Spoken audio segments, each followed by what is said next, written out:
Hey, Gothamites, what's going on? It's Eli, back with another review video, and holy epic crossover Batman, where we have the Caped Crusader / Dark Knight himself going at it with, the King of Vampires, Prince of the Night, and so on.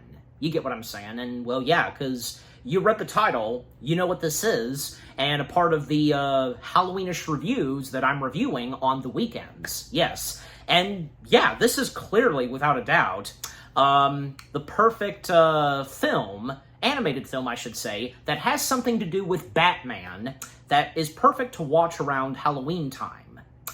And I'm not reviewing this alone, because seeing as how that, this is in connection and canon with the Batman animated series from the early 2000s, and because I had reviewed all 5 seasons, he joined me reviewing all 5 of them, and now here we are reviewing this. Yes, joining me is one of my good bros / friends, Anchorman. It's good to have you for this. Thank you for having me on. Yep. So, what me and Anchorman are reviewing is, and not to mention, this one Batman animated film is celebrating its anniversary, that being straight from the Batman animated show, 2005's The Batman versus Dracula. Yes. The Batman versus Dracula. A very interesting piece of Batman animation material, and that is linked with the Batman animated TV series, from 2004, and it's quite interesting, because, who'd have thought that, we would one day see, the Bat of Gotham going at it with the famous vampire of Transylvania, them going at it together and such. And Anchorman, by all means, we'll start with you, because you obviously have seen this before, and, seen as how, of course, since both you and I, especially you, really, being fans of this piece of Batman animation material, overall, because, what are the first things you have to say about The Batman versus Dracula?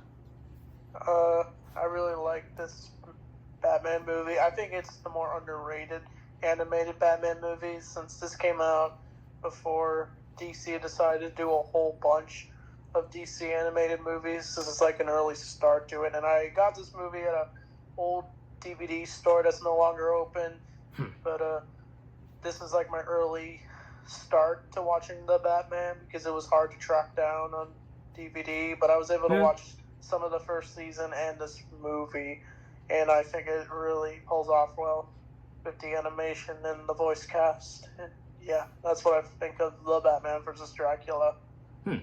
And did you watch this before or during when you had seen and watched the Batman show itself? I think this was before I watched the Batman show. I've only seen a few episodes on a DVD that I had, but other than that, it was just that one DVD and this movie, and an old DVD player that you can watch in your car. I had one of those. Me too. I had a few episodes. That was my only way of watching the Batman. Until I finally watched it on Netflix and DVD when I finally got it. Yep. And just, with you mentioning that, because, those DVD players that anybody would take on the road during family trips, I've been there, those memories. But, so, with the first things you've had to say about Batman vs. Dracula, and, by the way, because I should have also mentioned, because I asked you something else before we started this, and I forgot to ask you this, because you would know this, of course. I forgot, because The Batman vs. Dracula, it takes place in between which seasons? I looked it up. It says it probably takes place after season 2, and I looked up the history. Apparently, this came out around October 2005, so probably after season 2. So that's what I'm thinking. It takes place before season 3. Since there's no Batgirl or Robin in the movie. Exactly, and seeing as how that Batman during this movie is still considered a vigilante. So, Uh-huh. yeah, but with the so with that out of the way, and with the first things Anchorman had to say about this, about Batman versus Dracula, for me, and this is wait do you see, because you don't know what I thought about this Anchorman until now, because well, I enjoyed this. I did. I had a feeling, of course, that I would, and because since I really enjoyed the Batman series itself, and when, of course, me and you, Anchorman, we reviewed all 5 seasons, and from there on, and, I had watched all of the episodes, and of course, I have, I got a Blu-ray copy of it, getting a chance to really watch the entirety of the show, and then when it would come to both you and I having reviewed the show itself, and obviously, and I'm sure that, even before I saw the entirety of the show itself, episodes I had not seen before, well, I was aware at the time of the Batman vs. Dracula, and I had only seen just a few clips of it, just a few, I say just a few, and hadn't seen the entirety of it, honestly had no idea a lot of what to expect to come from this, but having to finally see it in all of its glory, and with what all goes down from beginning to end, pretty awesome. And I would think so too, because even as of now, being very underrated, and I didn't really think of that until you mentioned it, where this does predate before, say, there would be a crap ton of, animated films of DC materials. From Warner Brothers Animation. But I would think so too. Like, this being like a pre-start for stuff like that, And, there would be a few bits of DC animated films kind of going in that same territory as this, certain ideas, and with whatever any DC hero in particularly they come face to face with, go up against. Like, it's like, I don't know, it's like I can think of, like, say, we're the one with Batman versus Robin, like, something like that, because, it's not often you'd see a movie, let alone an animation, where you see Batman and Robin going at it against one another, and stuff like that, but just, maybe you guys know what I'm specifically talking about, but just, the animation, of course, top-notch, and then with that style, just like in the show, and, the characters and what they've got to deal with, and of course, when it comes to Dracula himself, his presence in this, how Dracula is done in the Batman, his look and style, really awesome. Vicky Vale's presence is great too, and I did ask Anchorman this, and just to clarify, because I wasn't really sure, because, you have those Mandela effects, and you just have those hallucinations, like, wait a second, because this is the only time Vicky Vale, and until we talk about her more, as we break down the movie and so on, this is, the Batman vs. Dracula is the only piece of the Batman material that has Vicky Vale. She appears nowhere in the show whatsoever. It turned out fine, and because this was the only appearance we got of her, and, not to mention that Vicky Vale is one of those top female characters in the realm of Batman that's, like, a top, romantic partner for Bruce Wayne and such, and a little bit of Batman as well. I guess you could, like, obviously another biggie would have to be Selena Kyle / Catwoman, or Dr. What's-Her-Face from Batman Forever. Her too, technically, but anyways. Or maybe you consider Batgirl, if any of you had seen The Killing Joke. But that's another story. Anyways. But overall, the Batman vs. Dracula itself, I really enjoyed it for what it is. Underrated, and it would be one of those Batman materials in the realm of animation that probably wouldn't be talked about that much as it would have when it first came out, but anyways, so for both me and Anchorman, with the first things we've had to say about it, positive, of course. All right, so now, actually, and I almost forgot to mention this, because Anchorman, were you aware that technically there was, before this, another piece of Batman vs. Dracula material? I think I maybe heard of that. It's like a very old Batman movie. You are correct, and if any of you who are watching this by any chance would know about this, because, there was in fact, at one point, another Batman vs. Dracula film, predating the animated one. And yeah, it had been considered a lost piece of media, because yeah, going back in the late 1960s, in 1967, it was an unauthorized Filipino film that was directed by Leody M. Diaz, if I got his last name right, but again, you know me sometimes. And yeah, because Batman versus Dracula. Actually, the title for it was Batman Fights Dracula. And, yeah, because, this is very interesting, and when I first heard about this, and there are images of this movie, and, you know, the way Batman looks, and also on account of Dracula, very interesting, and, you know, the fact, because this existed and was made, well, during the time when the Batman 60s show came out, so, yeah. But I just thought I'd mention that, and if by any chance you guys have known about this, because before the Batman vs. Dracula, there was another piece of a Batman material where there was something to do with Batman going at it against Dracula, so I just thought I'd mention that little fun fact. Okay, so with that out of the way, okay, now, as always, for me, read the description / the story. Gotham City is now not only terrorized by the indices, if I said that right, villains, the Joker and the Penguin, but also the night's most feared creature, Dracula. It's up to Batman to stop the ruthless vampire before he enslaves the entire city. Obviously, gonna turn them into vampires and make a huge vampire army. Alright, so now with reading the description / the story out of the way, let us now dive in / break down the film itself, shall we? Okay. Well, I mean, the start of the movie, because, well, we come to Arkham Asylum, and, well, the Penguin's greed, because a cellmate of the Penguins, and they're playing bingo, and one prisoner alongside, who's sitting right next to the Penguin, mentions about the plans on escaping, and that, you know, there's some hidden treasures, hidden money and such, that's in the Gotham City cemetery, and shares this information to the Penguin. He then would be intrigued by this. However, that prisoner did mention this to another prisoner before Penguin, and by describing and hinting who it is to the Penguin, yeah, the Penguin quickly realizes who it is, and whom it is that we would then see have escaped Gotham City. Well, and that, of course, being the Joker. Yep. And, well, the Penguin, once again, being voiced by SpongeBob himself, Tom Kenny, and the Joker, Kevin Michael Richardson.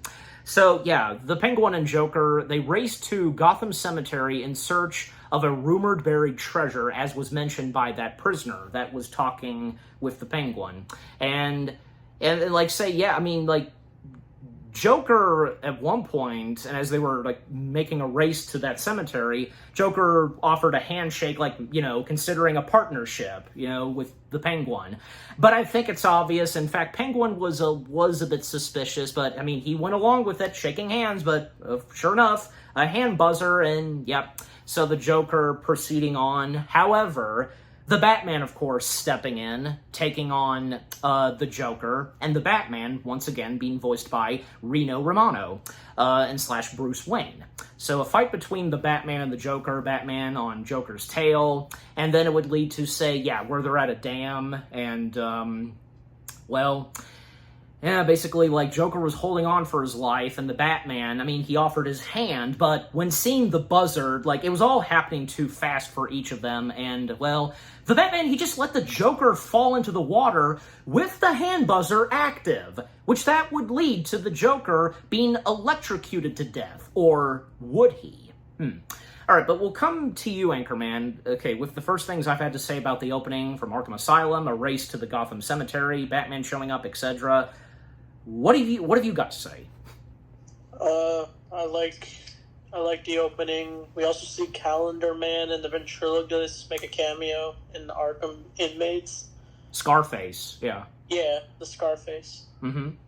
And I like the scene with Batman versus the Joker on the bridge. I thought that scene was breathtaking. And I like how Joker says, "I'm hunting for blood this time." It's just, Joker's this time is like being more brutal when fighting Batman. Yeah. And I was wondering if he actually died in this moment, but I knew he was going to come back. But it's like there's always these over the top things that Joker goes through, and somehow he survives. And it's just like other versions of the Joker where he falls off a building and he somehow survives. I think you know what I mean. Yeah, exactly. And it's like, if anybody, including me, of course, and I think, yeah, I'm sure the same would go for you, Anchorman, like anybody who would have watched the show, all of it, before ever getting around to the movie, then, yeah, of course, and when that would come up, Joker supposedly falling to his death, being electrocuted in the water, like, okay, there's no way he's gonna die, just, yeah, because, yeah, and obviously, he doesn't, yeah.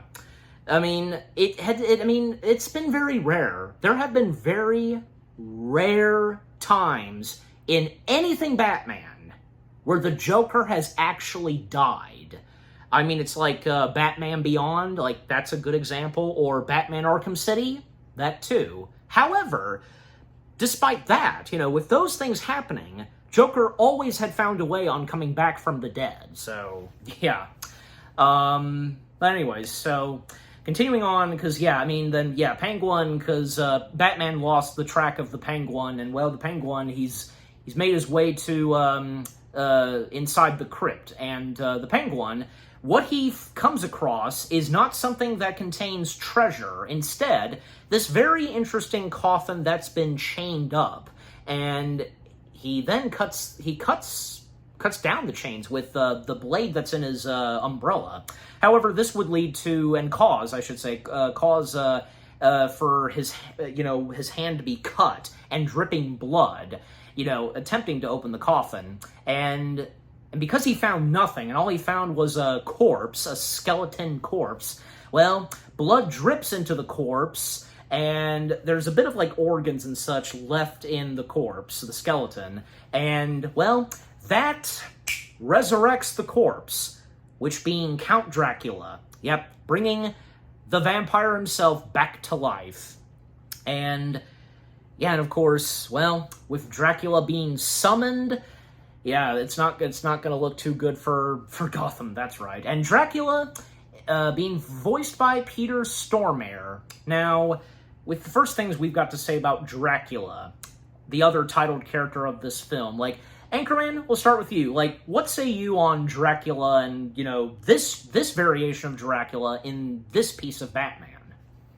I really like this version of Dracula. I think he looks super cool. I like the cape, and his voice really matches well with Dracula. And he actually seems like a big threat for Batman throughout the whole movie. Oh, yeah. Definitely a big threat unlike anything. And as for me, because, yeah, I couldn't agree more, because this variation of Dracula is really cool, and I agree, too, on the whole cape thing, and the voice performance from Peter Stormare, fantastic, and the way Dracula is done, and his style, and what he plots to do in Gotham City, just, it's amazing, yeah. Okay, then, after that, because, yeah, and Batman / Bruce Wayne have, like, feeling kind of guilty and such, yeah, because when supposedly feeling that, yeah, the loss of the Joker and such, and, yeah, in fact, Alfred, it's, comforting and assuring Bruce and such, and, of course, having to acknowledge Alfred, and Alfred once again being voiced by Alastair Duncan. And what would happen next, and coming back to the crypt? Well, because, yeah, the first victim, yeah, and weak from his long entombment, I might have mispronounced that, but, Dracula would then attack a cemetery watchman for sustenance, yeah, and then he is mesmerized, and Dracula, I should say, he mesmerizes the terrified Penguin into becoming his daytime slave, yeah, under control, and yeah, Penguin now following the leadership and loyalty of Dracula, doing his bidding and such, because the characters in this, like, anytime, like, they be stared at directly from the eyes of Dracula, oh yeah, it's not a good sign. And then at one point, well, because, there's an interview between Batman and Vicky Vale. And Vicky Vale, I don't know how I did not recognize her voice. Because she's definitely got one of those voices that you could easily recognize, right? But, just one of those things. Vicky Vale in The Batman vs. Dracula, being voiced by the lovely, talented Tara Strong. Yes, and, yeah, Vicky Vale, because, I'll go first, because... yeah, I mean, the many variations of Vicky Vale we have seen throughout every piece of Batman media, I mean, especially, the biggie would, of course, have to be Batman 89, Alec Baldwin's ex-wife, who, as best I can describe her, you know, she played and portrayed Vicky Vale, and, you know, I mean, just say what you will, but, you know, even, like, with what my mom had to say about her portraying Vicky Vale, just being there to look beautiful and such, well, I didn't think she was that bad as Vicky Vale. Come on, cut her some slack. But, you know, with Vicky Vale in the realm of animation of anything Batman, and in the case of this Vicky Vale, yeah, I mean, this variation of Vicky Vale in this world of Batman is a pretty good Vicky Vale. And especially because, yeah, it doesn't take too long for, during the interview, and because basically, Bruce Wayne is going to be holding a, if I'm saying that right, yeah, a party at his mansion, at the Wayne Mansion, because of some new technology and some machines that have been built and such. Like, most prominently because, like, yeah, that has to do with sunlight and such. Yeah, because of a prototype solar energy generator that will be shown at the house along with a couple of other gadgetries. So yeah, with the interview going on, and it's only Bruce and Vicky at a restaurant, no cameraman and such, and now she's obviously recording this on a tape recorder, and it doesn't take too long for them to kind of hit it off and kind of have feelings for one another, and even Bruce asking Vicky to be his date for the party. Okay, but coming back to you, Anchorman, because with what I've talked about so far, and in the case of Vicky Vale, well, what say you this time? I like this version of Vicky Vale. I like Tara Strong as Vicky. It felt like a reunion from the Batman animated series since she voiced Batgirl. And then later would voice Harley Quinn in, like, other Batman stuff. True. But I like her relationship with Bruce. I think it was very cute. I wish we could have maybe saw that a little more in, like, the show, but I guess it was nicely done in this movie. Uh-huh.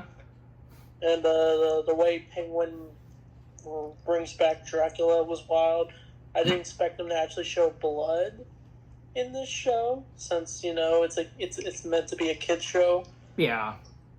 Yeah, I think I even saw that they made this movie PG or rated TV-14 when they aired it on TV, all because of that blood scene. I mean, don't you think that's a bit too much, like, and a bit and it is quite baffling that, like, it's just blood, you know, nothing really else. I mean, I bet this is definitely the more darker materials for this version of the Batman, but it worked really well. Yeah, I mean, kids, you know, of course they would know what blood is, and maybe obviously on account that any kid, you know, it never fails, any kid would get cuts of their own or something, they'd be bleeding, just, you know, simple as that, but, oh well. It is what it is, but, anyways, and, any comments, because of, like, the whole thing that Bruce is doing at the mansion, the solar system and, like, the technology and such, and that's to do with Sunrise, anything on that? It's an interesting tech. I mean, it's meant to foreshadow what happens later in the movie, but it's a nice tech. And people say Batman doesn't donate to charity, but this is proof that he does donate to charity, if you know what I mean. Mm-hmm. He's not, and because the fact that Bruce Wayne, he's not like any of those billionaires that's, pardon my French, an asshole. Yeah, he's perfect. Exactly, and he's like, and the same goes. Wants to do the right thing, and just like what his parents did, yeah. And that's another thing, because definitely in this, the Batman vs. Dracula does show quite a little bit, not a lot of it, but quite a little bit of, like, say, the, you know, when, the moment when, young Bruce Wayne lost his parents and such, like, flashback scenes, and we don't actually see this happening where they're at gunpoint and such, but yeah, we would see them leaving the theater, and of course, when we see that criminal site, the crime scene, I should say, and with the tape and how Bruce would find his path on becoming the Batman, and when he came face to face with that bat. And what say you on that, Anchorman, since, I just brought it up, because how we see that in this, seeing, the origins of Bruce Wayne becoming Batman, the loss of his parents, all that I've said. Just, what say you? I never really realized that this version, they do acknowledge the parents, but I think this movie specifically shows the Wayne's murder. Mm-hmm. It's been a little while, because, yes, obviously it was brought up, but, they didn't visually show, did they, or did they not visually show any of that? I think they just showed a picture of the parents. Okay. Well, yeah, obviously they did, but what I'm saying is, anytime in the show, especially, in the first season, no visuals of when that happened, but until this. Yeah. Okay, yeah. Yeah, it's just, I almost forgot, so, yeah. Anyways, but, and coming back to Dracula, because, Dracula collecting, those that would become his army, and, well, those that have been turned into vampires, they're obviously doing his bidding, going after those around the streets of Gotham becoming vampires, just gets crazy, and when, Batman, he's out on the street, at one point, he's out on the street, and one lady, her purse gets stolen, and, this cop guy who is a vampire goes after the thug, and it's obvious what's going to happen next, and the thug being turned into a vampire, then going after the poor lady, and with Batman witnessing all of this and just being surprised to see that all three of them are unlike anything that he has seen before, where he fights criminals and such. The look on their faces, their eyes, their teeth, and how they jump on the walls of the buildings and such,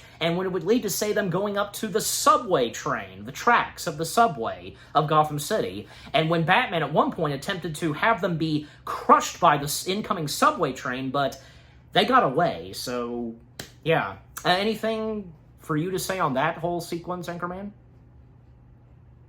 It's the closest we have to a horror scene, in my opinion, in this movie. I would think so, yeah. And just, and how do you feel, and how do you feel, because, the poor, innocent people of Gotham City, because when they turn into vampires, anything to say on that? It's wild the way they look when they become vampires. They have, the blue eyes and, the fangs. The gray skin, all of that. Yeah, and they can turn invisible by walking in the mirror.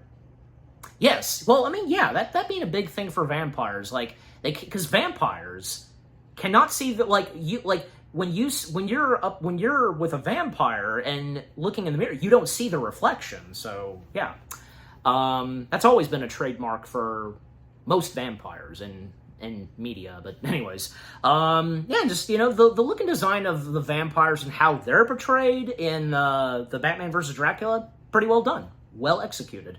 Anyways, then, okay, to speed things up some, because, the party and such, and with unveiling, again, because, the prototype solar energy generator, and so on. And, again, Vicky being Bruce's date, and Dracula would, of course, then become well aware that there's another bat being present in Gotham City. And not to mention that Dracula does go into some background, because years ago, when he resided in Transylvania, all the people in the village and such coming together with their, pitchforks and torches, going after Dracula, stabbing, a stick in the heart of his heart and such, and instead of just, burying him in wherever in Transylvania, they had him shipped. They had him, taken far away from Transylvania, straight to Gotham City, and from there on, that's where Dracula's body and his coffin would reside, being chained up and such, but up until when the Penguin discovered it. Yeah, and anything to say on the backstory of Dracula in this, and how it's, portrayed. Yeah, portrayed, that's what I'm looking for.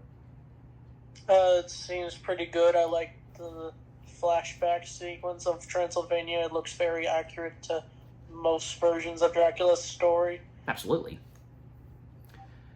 Yeah, it's just we never really get, like, I don't know, history events in, like, the DC world.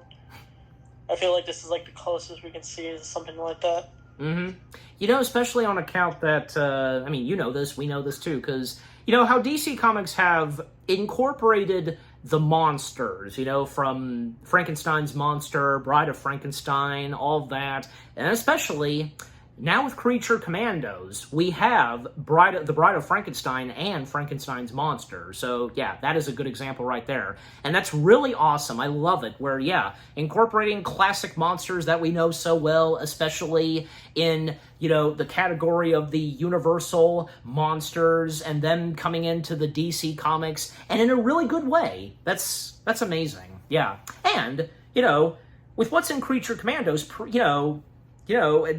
the pre-date and such, and we had the Batman versus Dracula, and how Dracula is interpreted, and how he's brought to life in something, you know, DC Comics, Batman. You get my point. Just, yeah, really great. Anyways, and I don't know, and Anchorman, would you by any chance happen to know, like, anything else monster related, like, you know, just like with Frankenstein, Dracula, all of that in the DC Comics that you'd be aware of? Not really. I'm not too familiar with the Creature Commandos since they appeared in the DCU. Yeah. But they're like the Suicide Squad, but a monster-themed version. Well, I mean, they're technically a new, like, anti-superhero group, so, yeah. Yeah. Mm-hmm. Anyways. Batman did make a cameo in Creature Commandos, though. What's that now? I think Batman, the DCU version of Batman, showed up in the Creature Commandos, but it was just like a shadowy figure. Okay. All right. Well, I just thought thought I'd ask, and by any chance, but okay, that's all right. But maybe if you guys know, let us know in the comments section. Anyways, so again, like the whole party sequence that's happening at Wayne Mansion, and again, because on account of the I always keep forgetting the name of it. The prototype solar energy generator, but there's more than that. And, in fact, because with what's going on out in Gotham, and those that are reported missing, they are labeled as lost ones, the lost ones. That's a good way to describe them. And the situation that's going on in Gotham City, yeah. And it would slowly but surely lead to speculation. And when one eyewitness, witnessing the disappearance and all of that, and a shadowy figure attacking the citizens of Gotham and such, and with the cause of them disappearing, saying that, like, it's like the shape of a bat. And so now it's speculated, wrongfully so, that it's the Batman that's the cause behind all this. So now Batman's being framed, and it's obvious that Dracula and the Penguin, they have framed Batman, and now being labeled as a villain. Jeez. Just like those early years when Batman would begin his presence in Gotham, just like how he would be treated at first, like, ugh, because he's the superhero, for crying out loud. But of course the people at Gotham, the policemen, can't figure that out yet. But anyways, don't want to dwell on it that much. But anyway, I'm sure you guys would feel the same way too. Like, oh, come on, like, he's the superhero. He's not doing anything villainish. But anyways, so yeah, with that, and yeah, with so much stress on Bruce Wayne / Batman with the whole thing of the lost ones, etc. Well, even Alfred telling Bruce at one point that, you know, he's got to focus tonight on the party, and that's what he does, and especially since he has a date to that party. However, unbeknownst to Alfred, Vicky, Bruce, everybody attending to the party, Dracula himself attends to the party, and he disguises his identity, his name, and, Anchorman, you can help me out with this, like, because I forgot how it's pronounced. His disguised name, Dracula's name, do you remember what it is? Dr. Alicor. Thank you, Dr. Alicor. Yeah. Is that the correct way to say it, Alicor? Yeah. Alright, thank you. Yeah, so Alicor, which is Dracula spelled backwards. And when Bruce finds out about that, but overall, Dr. Alicor, as he's calling himself, new to Gotham City, he shows up to the party, And, of course, it doesn't take too long for Dr. Alucor, and unbeknownst to Alucor, Dracula, that Bruce is Batman. Yeah, he has no idea. And yeah, Alucor, making some interactions with Bruce and Vicky, and seems like Alucor's kind of slowly but surely having a fascination with Vicky and such, especially on account of her last name, Vale. And it would then lead to being quite a bit intense and such, especially where there was one moment a little later where Alucor, which being Dracula, in disguising his name, he actually puts Bruce under hypnosis, because just like what he did with the Penguin. And with that, because Bruce is not himself. Vicky noticing this, as well as Alfred, in a moment where Bruce, he walks outside of the balcony of the mansion, and thanks to Alfred, he helps, unbeknownst to him, helped Bruce snap out of it. And yeah, he had no idea how he got out of the balcony and such, the porch. And something about Dr. Alucor that strikes Bruce's mind, and just something's not quite right. And with that name, Dr. Alucor, and he takes a lady's lipstick and a silver tray, writing Alucor's name, then, pointing at it at a mirror, which shows it backwards, which being Dracula. So, yeah, Bruce discovering, as well as Alfred, that they're dealing with Dracula, Count Dracula himself.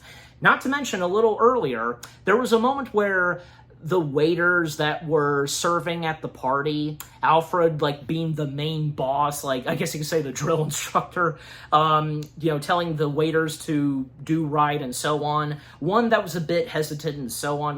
There was a moment where he went backstage and, well, he unfortunately met his demise when, Dracula attacked him. And, what would happen to that poor waiter? He'd be turned to a vampire.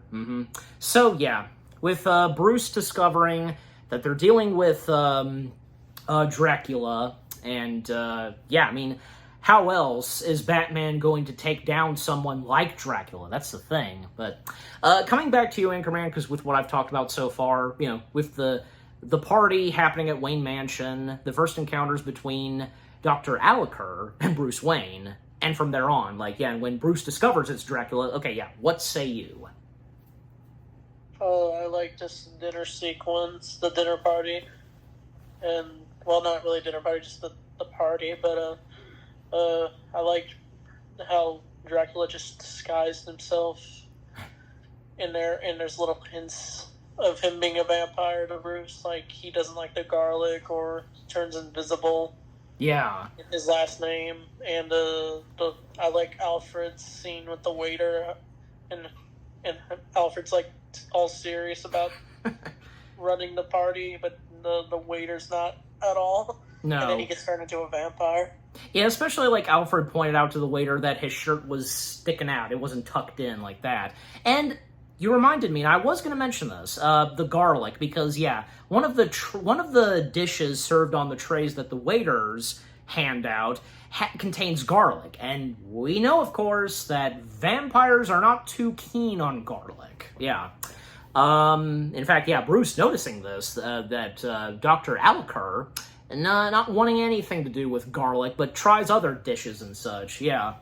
Anyways, so then what would happen next is, and still, to speed things up some, because, there is a moment where, the Penguin would discover, and whom, makes a presence at the Gotham Cemetery is the Joker. Yeah, because it's obvious that he was not gonna die after being electrocuted underwater. He found a way to, he found a way to still be alive, of course, I'm guessing probably the electrocution, the length of the electrocution from the hand buzzer probably wasn't enough.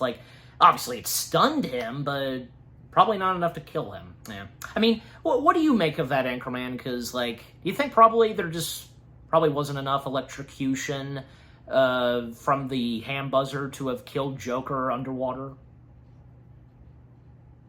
I was wondering why it didn't kill him, but it probably didn't.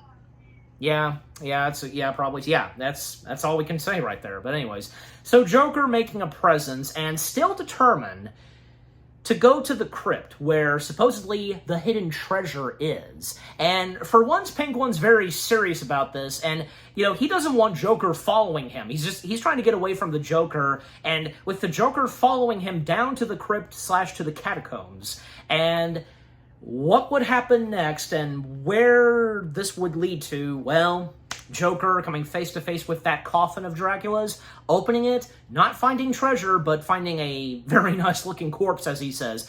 And sure enough, Dracula waking up, being disturbed from sleep, and this freaking out the Joker, and Dracula just grabbing and pulling the Joker inside his coffin, and it's obvious what's gonna happen next.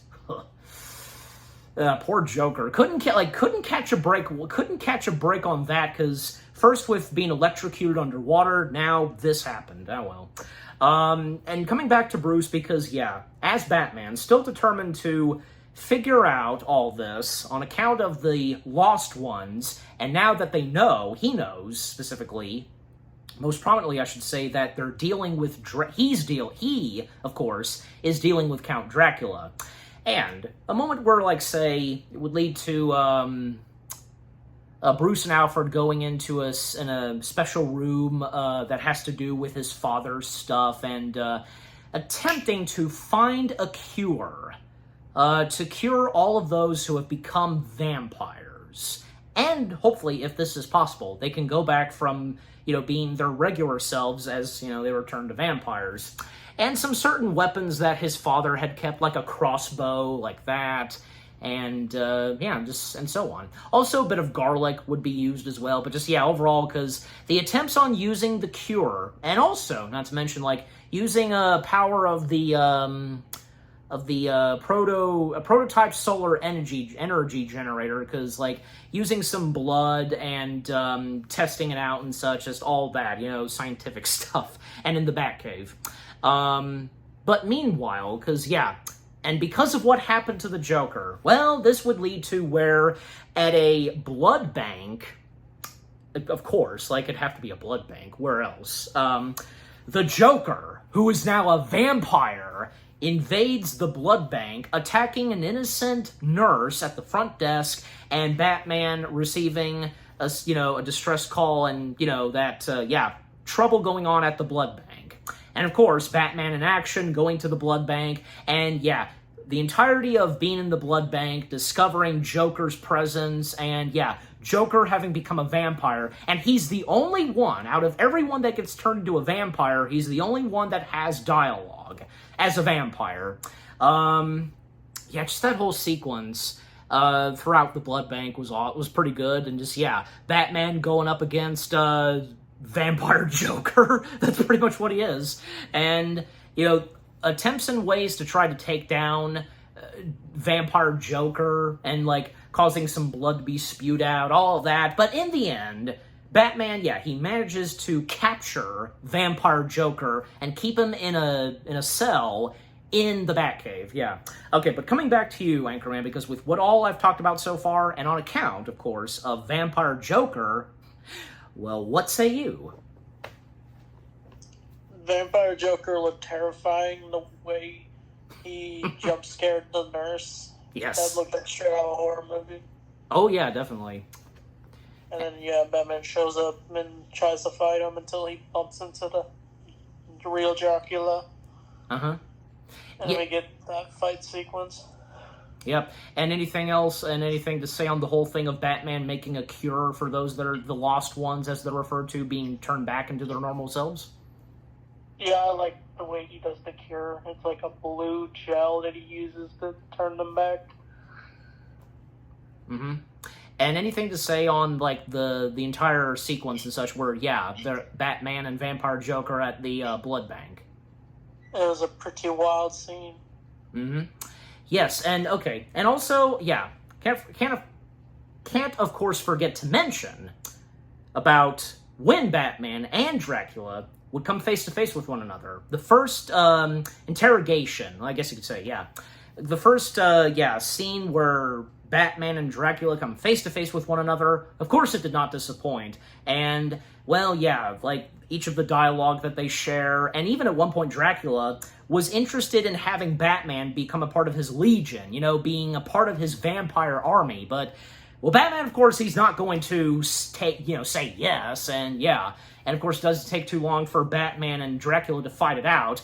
However, Batman is unable to take down Dracula. Dracula obviously is unstoppable. He is unstoppable for Batman. And part of my French was true, just Dracula beating Batman's ass, literally. You know, smashing him in walls and making him land on top of a car, all of that, and severely wounding him. He does.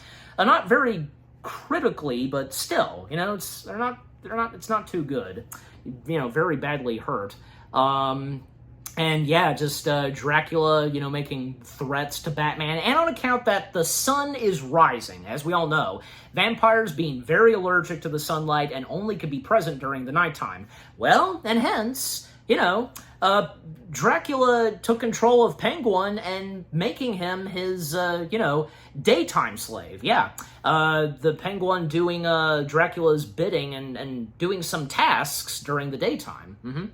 Anyways, and with that, and I just love that part because, yeah, Dracula disappearing as, you know, the sun is rising and the darkness is leaving, just, yeah, you know, through some buildings. And Batman, he somehow managed to return back to the Batcave, especially by that point, when Batman first made his presence at the Gotham Cemetery.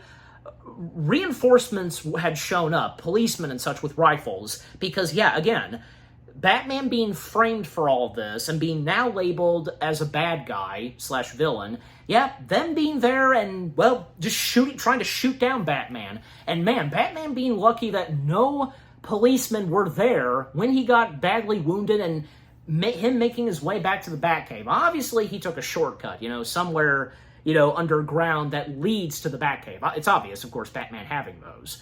And Alfred helping and attending to Bruce's wounds, and the next sequence we get is, yeah, because Bruce starts to have hallucinations, nightmares while he's sleeping, because, yeah, this is where we would get a lot of the quick flashbacks of young Bruce Wayne, where he and his parents, they left the theater, and in an alleyway, his parents would get shot. Then it would lead to Bruce falling down, you know, underground and coming face to face with a giant bat coming towards him, but also seeing images of Dracula and a vampire version of himself as the Dark Knight. Just crazy with what happens to Bruce. And when he finally wakes up, yeah, Alfred even immediately telling Bruce that it was all a dream. Yeah, but boy, did it feel real. And I mean, that's the thing. Whenever we dream, sometimes they could feel real. Yeah.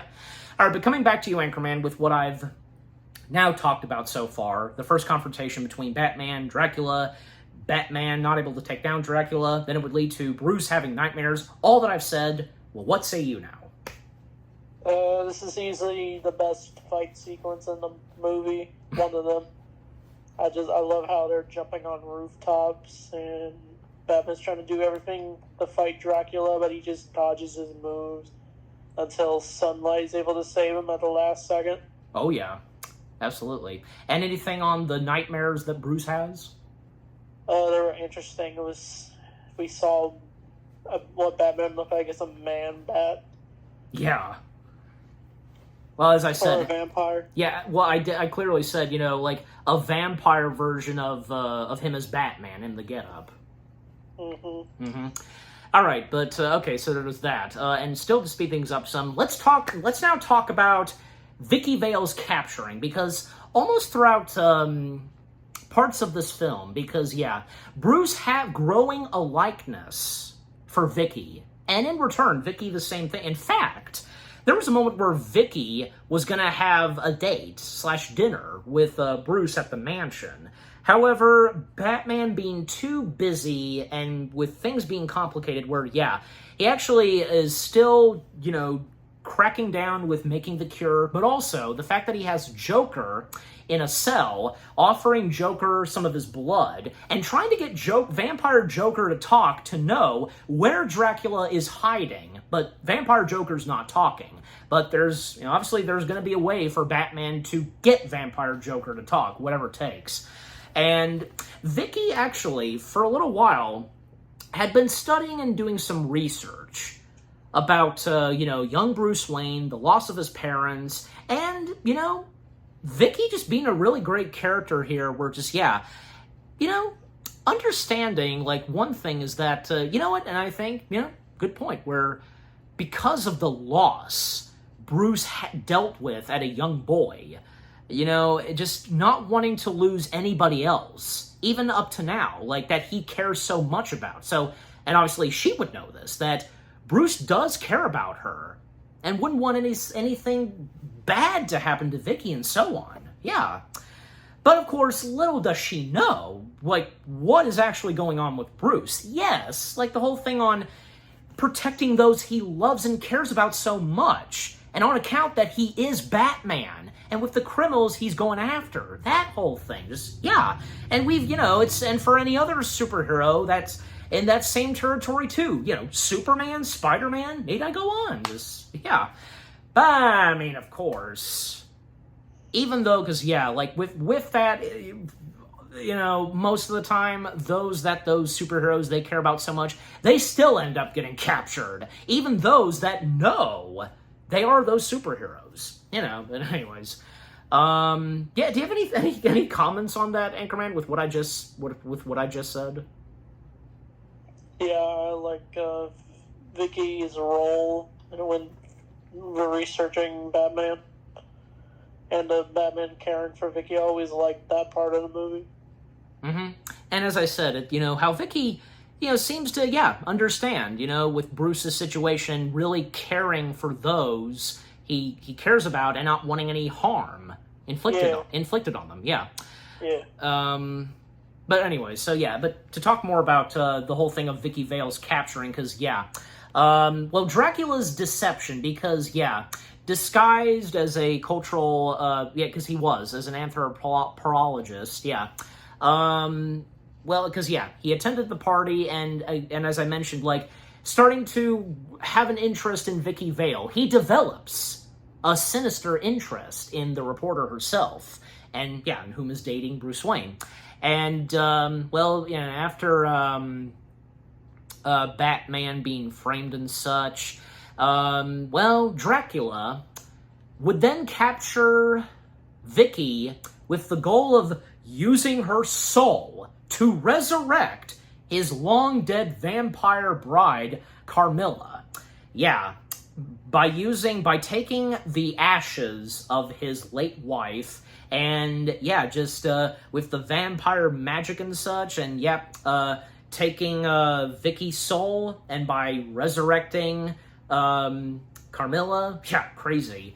And it's not like, it's not like Dracula was interested in a new bride or anything, just wanted to use someone else's body and soul to resurrect someone else, But anyways, and anything to say on that? Because with, Vicky Vale's capturing and with what Dracula is plotting to do that has to do with Vicky Vale on account of his vampire bride?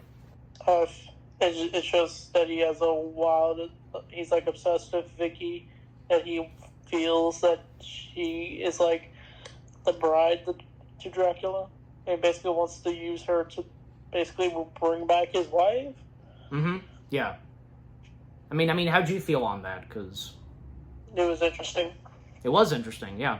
All right, but anyways, and to still speed things up some, because, finally, and how close Batman has gotten with the cure. Well, obviously, whom he's going to test it on first and give the sample to is, of course, Vampire Joker. And maybe, hopefully, because, Batman will find a way to get Vampire Joker to talk and to know the exact location where Dracula is hiding / residing at. Because he had been offering and giving packs of blood, his blood, to Vampire Joker to feast on, he fooled/tricked Vampire Joker into feasting on another pack of blood of his, but with the cure in it. And by slurping it and tasting it, well, it would then, just a few seconds late, have an effect on him. And Vampire Joker would be no more. He would be back to his old clown prince of crime himself. And just like what happened with Bruce after he was, mesmerized by Dracula. Well, because, once he turns back to a vampire and Batman questions Joker, Joker has no clue on what has happened. The last thing he remembers is being down in the crypt, the catacombs of the Gotham Cemetery, and when he came face to face with Dracula, that was it. And here he is now, he finds himself in the Batcave. And, well, because Joker did share the last, where Dracula is, the last place he was in.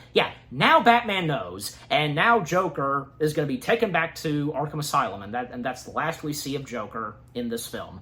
So, the final battle, well, because, we're getting up to the climax, and, Batman, and curing the Lost Ones, equipped with an arsenal of weapons, and his new vampire cure, being all suited up and with all those samples of the cure. Batman, he enters Dracula's lair in the crypt/the catacombs, and he battles and cures Dracula's hypnotized Lost Ones, again, as they're being referred to, those that have gone missing in Gotham, including a vampire, of course, that first included Joker. So, and, luckily for Batman, it's a bit complicated, but he manages to cure all of the numerous of Lost Ones that have been turned into vampires. And after that, well, he proceeds on to rescue Vicky Vale, and on account of stopping and defeating Dracula.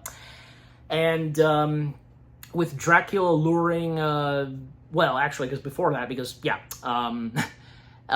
and when everybody wakes up, and they can't remember they remember the last thing all of them were doing, but now here they are in a cave, and two policemen, well, they can take this from here, helping everybody get outside and from there on. And Batman making his way, he knocks out Penguin, ties him up, and he attempts to try to save Vicky Vale, but Dracula once again mesmerizing Batman through the mask, and that was an awesome shot where we see inside the mask of Batman, Bruce's eyes, and Batman trying to fight it, and he does so, and he manages to save Vicky. The attempt on Dracula's vampire bride being resurrected with the use of Vicky's soul. That's no more. She wakes up, and she now finds herself in the cave, the catacombs and such, and Carmilla is defeated, not being resurrected anymore, and from there on. And Batman, he has Vicky Vale run for her life, and now it's just come to Batman and Dracula. But before I talk about that some more, we'll come back to you, Anchorman, because with what I've talked about so far, where Batman, because he makes his way into the catacombs, he cures all of the Lost Ones, and from there on, what say you?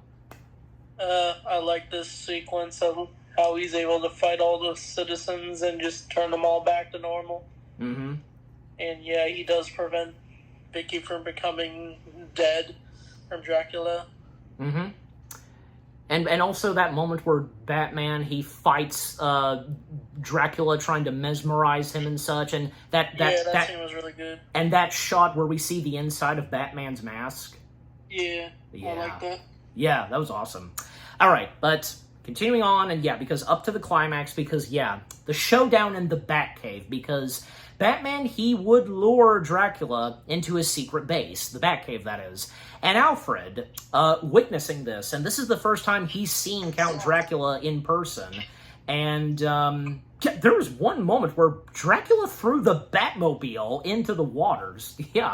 Tossed it like a rag doll or something, just flinging it across the room or something. And Alfred, attempting to eject Dracula with the antidote, however, he discovers, and the same goes for Batman, that it has no effect on a natural vampire. Dracula is a natural vampire, so it can only work on those that have been turned by a vampire from a full-blown vampire. So it's unfortunate that it doesn't work on Dracula. I mean, it was worth a shot, but and seeing Alfred in action using a crossbow, I mean, he tried, but just, yeah, it didn't work. And man, Dracula hitting him right at the chest and just, yeah. And Batman just trying to go after Dracula and so on. And, yeah. And Dracula's demise. Well, yeah, Dracula, he would discover, and I think it's obvious that this was coming, he would discover Batman's secret identity, but is no match for the Sun. And because, yeah, Batman, by using the prototype solar energy generator, Batman, he unleashes a concentrated, beam of sunlight on Dracula, incinerating him, and leaving only a pile of bones and a fanged skull. Yeah, Dracula's defeat and demise in this was pretty well executed. I mean, what say you on that, Anchorman? I like the final battle where we first see Alfred try to take him down with a crossbow, but it almost seems like Batman's defeated. But he then says, "Rise and shine," and I love the scene. This is probably my favorite scene in the whole movie, where Batman says, "I'm the Batman, and you're dust," and he just smashes his fist right through Dracula as he burns to death. That's a great way for Batman to shine right there, right as he's about to defeat his opponents. Anyways, and then, yeah, the resolution / aftermath on all that happened. Because, yeah, Penguin being arrested, and he is, by this point, freed from Dracula's control. In fact, while Batman and Dracula were fighting one another, Penguin was trying to chase after Vicky throughout the cemetery, and it would lead to them going into that one part of the cemetery where the treasure is there. It's in a coffin. It's right there. But Penguin under Dracula's control doesn't pay any notice to the treasures. But when Dracula's defeated and Dracula no longer being under Dracula's control and his spell, well, the Penguin, he does now take notice of the hidden treasure, but is immediately arrested and framed for the kidnappings. Yeah, so it's now pinned on Penguin, and the police not being aware that Dracula was present and doing all of this in Gotham City. It's all pinned on Penguin, and he even tries to explain that Dracula was present. Vampires, but of course the police aren't going to believe him. Well, yeah, especially he's a vampire, but, through Vicky, Batman, us, the audience, well, we know. But yeah, and yeah, Gotham's savior, because with Dracula defeated, Batman is no longer is labeled as a villain, and now he's back as a vigilante.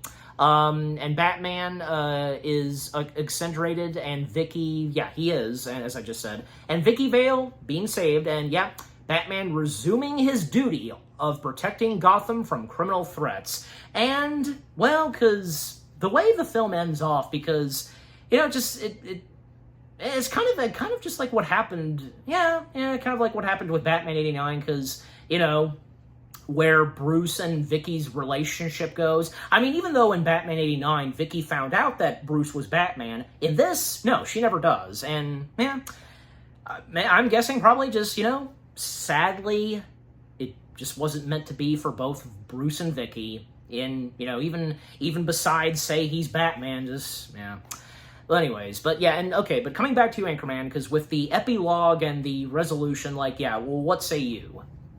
I think it's a good ending. I like how Batman just jumps into the sky, patrolling the city as everything's gone back to normal.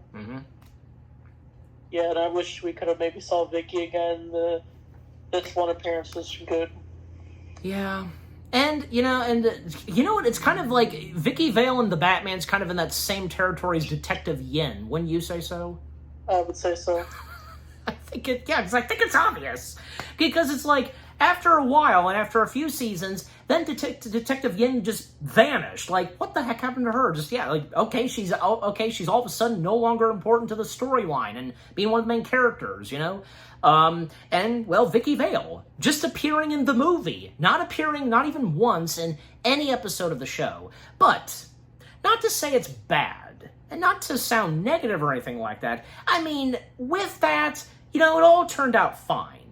With with Detective Yin, we said our part on how we feel about Detective Yin being completely absent as the show proceeded. If you want to go check out me and Anchorman, our reviews of the show itself from seasons 1 to 5. But with this, yeah, Vicky Vale only appearing in the Batman vs. Dracula, well, nothing bad, but yeah, at the same time, it is nice if maybe possibly we could have seen more Vicky. I mean, because the Batman vs. Dracula takes place in between seasons and before we get Batgirl and Robin. Yeah, so I guess, yeah, probably it was a nice way that, yeah, this would be the official introduction and entrance for Vicky Vale in this piece of Batman material, you know?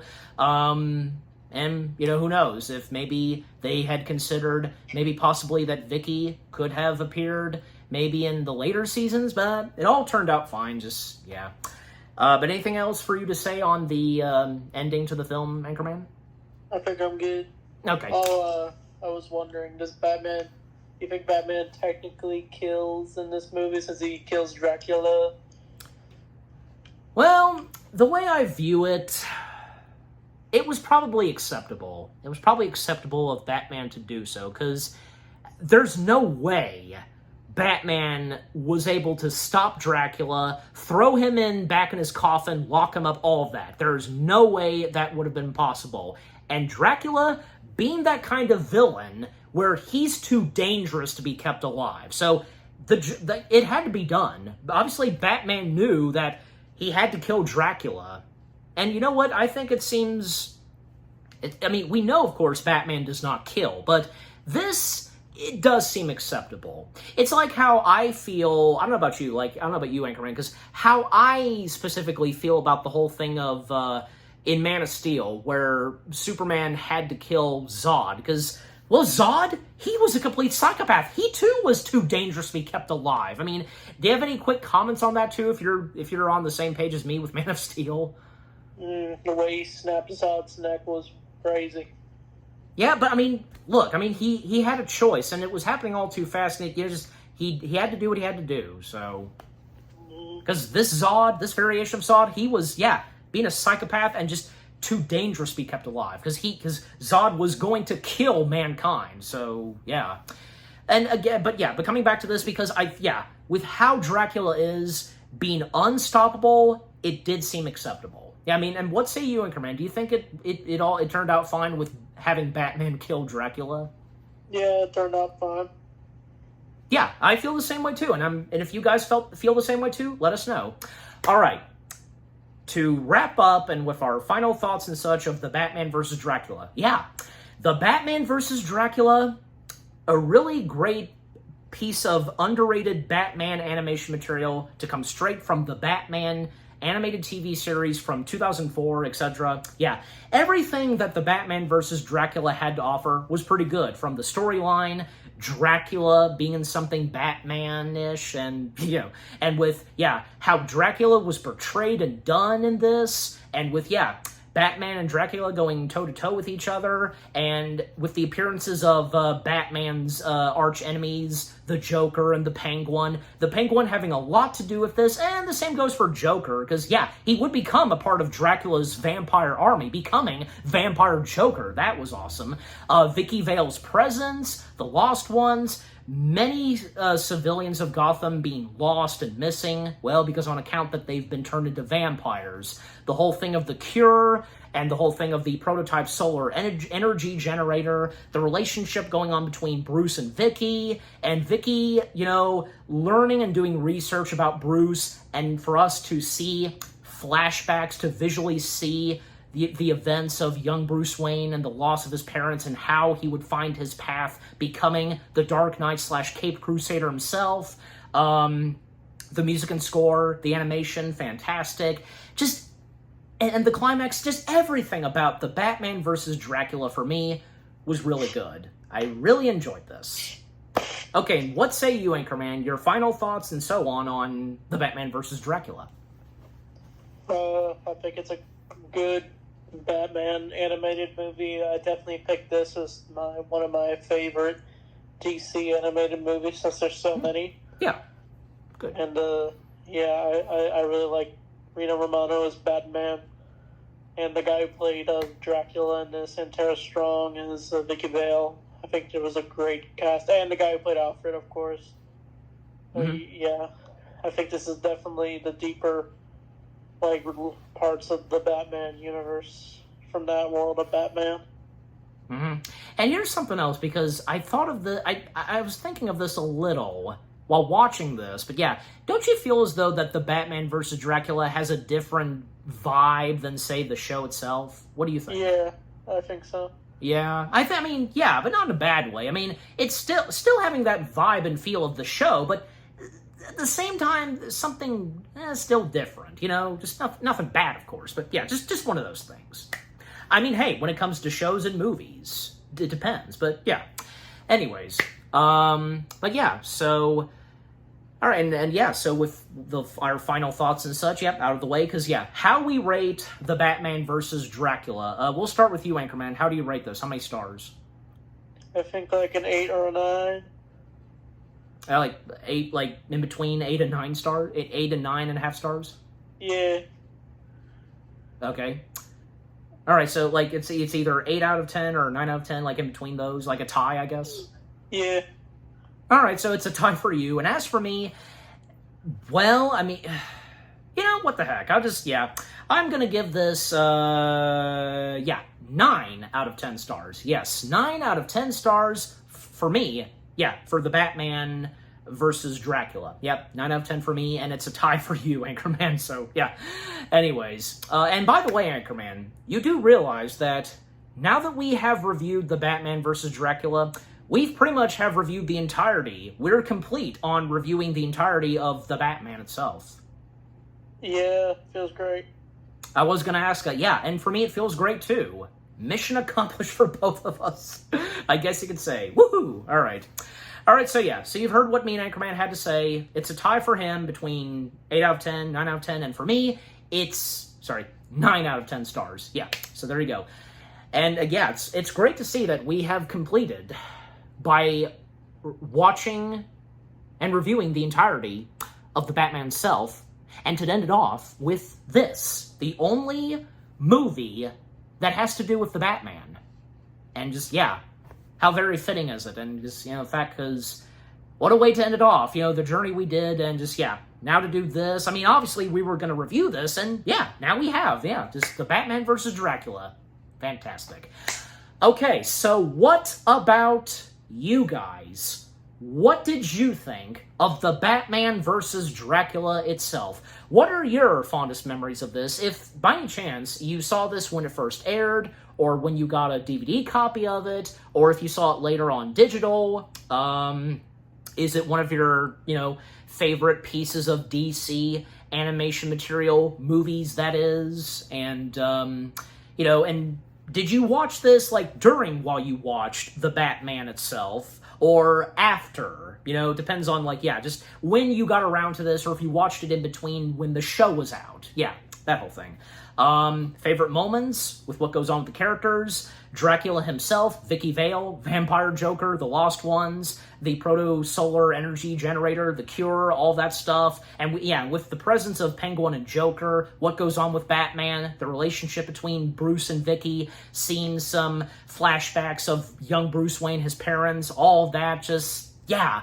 What more do we have to say? Just overall, what do you think of the Batman versus Dracula itself, with what all we've had to say, our review, and yeah, what did you think of our review? Leave comments and give this review video a like, as always. And so, guys, with all that being said, we thank you very much for watching. We hope you guys enjoyed our review of the Batman vs. Dracula. More review videos are coming your way. They're going to be awesome. Keep looking forward. And we will see you guys in the next video / review. And Anchorman, once again, it was a great pleasure having you be a part of this, and now that we've completed the entirety of reviewing the Batman, and to finish it off with the Batman versus Dracula. Thank you for having me on. My pleasure. Anytime, bro. Anytime. Yeah. All right, and any last words? Say goodbye? Goodbye. He says that, and you can also say Happy Halloween if you want to, since this is what it is, a Halloweenish review. Halloween. Happy Halloween. Okay, there you go. And as for me, again, we thank you so much for watching. Take care. More to continue with Halloweenish reviews on the weekends. Happy anniversary to The Batman vs. Dracula. Reviewing The Batman all together from me and Anchorman is now complete. And peace out.